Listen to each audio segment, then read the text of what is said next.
Mga papi, gusto ko lang ibahagi sa inyo ito, no? Kasi para sa akin, kung ikaw ay isang daily rider, ay isa ito sa mga essential tools o mahalagang bagay na dapat ay meron ka. So habang nasa biyahe kami ni Commander papasok sa opisina, ay nakaramdam ako ng kakaiba sa motor ko. Yung feeling na ang bigat ng arangkada niya at nahihirapan siya ng bahagya. Hindi pa naman kami kumakain eh. So ayun na nga.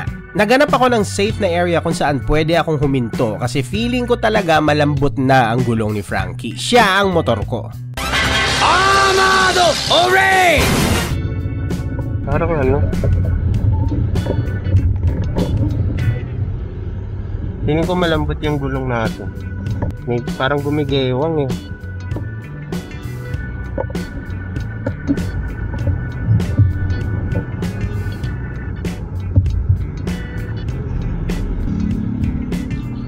Yay! Malambot.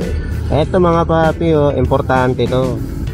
Dapat lagi kayong merong ganito kapag kayo ay bumabiyahe pang araw-araw, may mga trip kayo. Kasi hindi natin alam, gaya ngayon, papasok lang kami. Kakaiba na yung pakiramdam ko sa behavior ng gulong. So mukhang malambot siya. Kargahan natin. Maganda dito mga papi, may flashlight din to.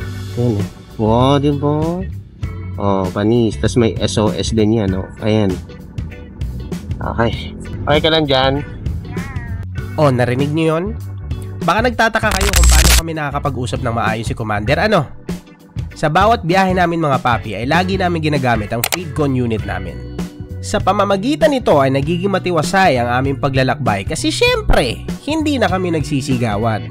Hindi kagaya noon na minsan akala ng iba ay nag-aaway kami. Ngayon, gusto mo ba ng FreedCon? PM ka lang at ako ang bahala sa'yo.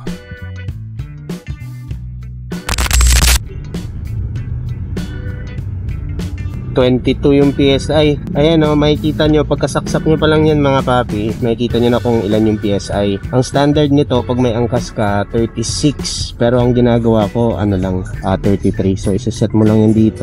Kaya ano, plus sign. 33. Pindot mo lang gitna. Tapos yun lang. Kaya mo lang kang ganyan. Mabilis lang yan. Kaya pala iba na yung pakiramdam ko sa takbo namin. Parang ano, parang hirap yung motor. Yung suspension pala natin, race power. Abangan nyo yung review ko sa suspension na to. Ayun, malapit na siya. Mabilis lang. Naregalo lang to sa akin yung mami. Saan mo to in-order, lab? Shopee. Ayan, tapos na. Ayan oh, ganda. Xiaomi yung tatak niya. Ayan mga papi.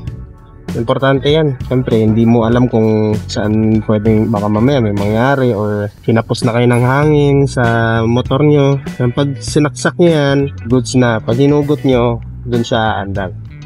Pwede to sa kotse, pwede sa bisikleta, mga digulong. Diba yun? Kaya pala iba yung pakiramdam ko kanina sa andar namin. Let's go na ulit.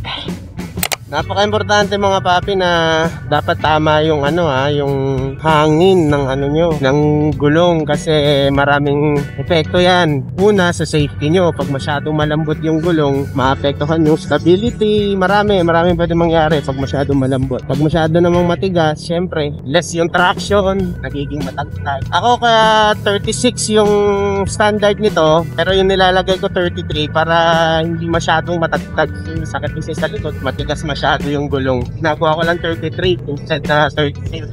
Ayun lang, ingat kayo ha. Bye-bye!